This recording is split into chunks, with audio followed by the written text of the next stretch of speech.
In order to multiply fractions, we simply multiply the numerators. So a times d gives me a times d, and multiply the denominators. Nice and straightforward.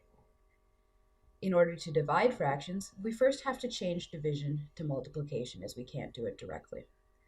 As we change division to multiplication, we take the reciprocal of the fraction we're dividing by. So c over d turns into d over c.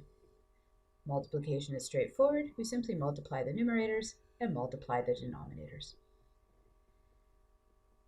Over here, we simply have a separate way of writing division. Instead of the division symbol, we're using the fraction line to divide the two fractions. These are called complex fractions, where there's a fraction in either the numerator or the denominator or both.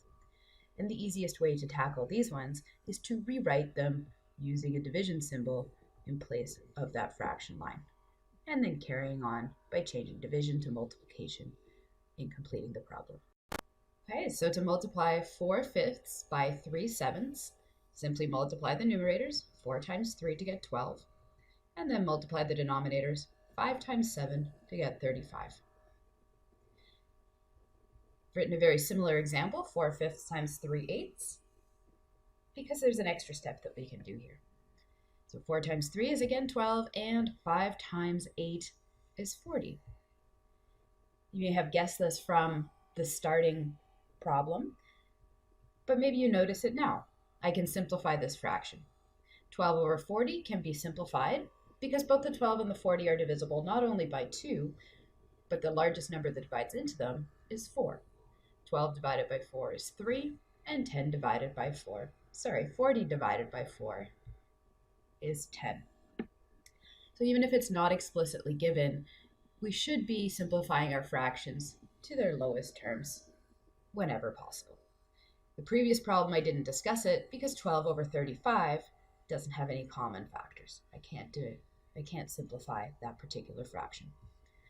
For the second problem, you may have noticed that I have a 4 in the numerator and an 8 in the denominator, and I could have simplified these even before performing the multiplication step, because I know that the 4 and the 8 are about to end up in the same fraction, but on opposite sides.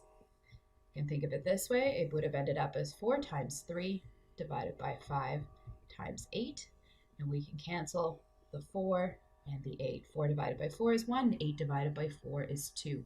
And now my numerator is 1 times 3 is 3, and 5 times 2 is 10.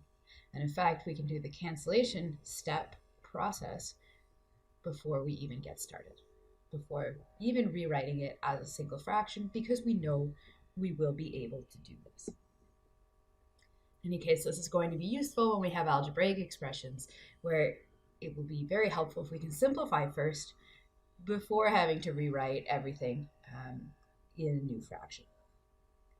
This last example is just a reminder that if we have a whole number, we can think of that as a fraction. So we really here have 2/3, and we're multiplying that by 2 over 1.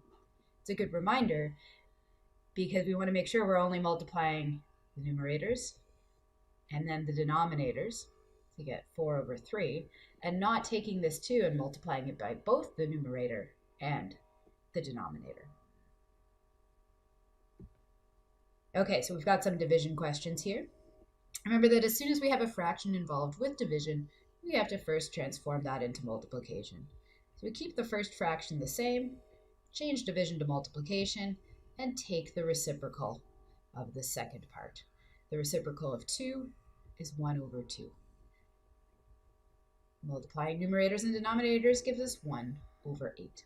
So we want to be cautious here that we don't start to cancel before we've rewritten our problem as multiplication, because it turns out the 4 and the 2 will not end up on opposite sides of the fraction line and therefore do not simplify.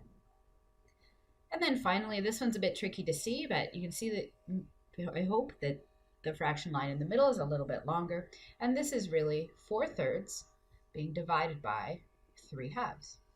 So we really have 4 over 3 divided by 3 over 2. So once we write it this way using the division symbol, we can simply change division to multiplication.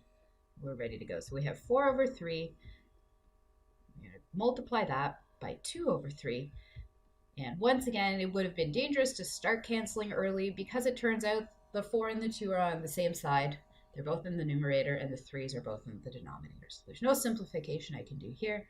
I'll simply finish by performing the multiplication. So we get 8 over 9 as our final answer. In all cases, you'll notice as well, particularly in the case of 4 over 3, I've left the answer as an improper fraction. We could write this as a mixed fraction of 1 and 1/3, but we prefer to leave the answer as an improper fraction.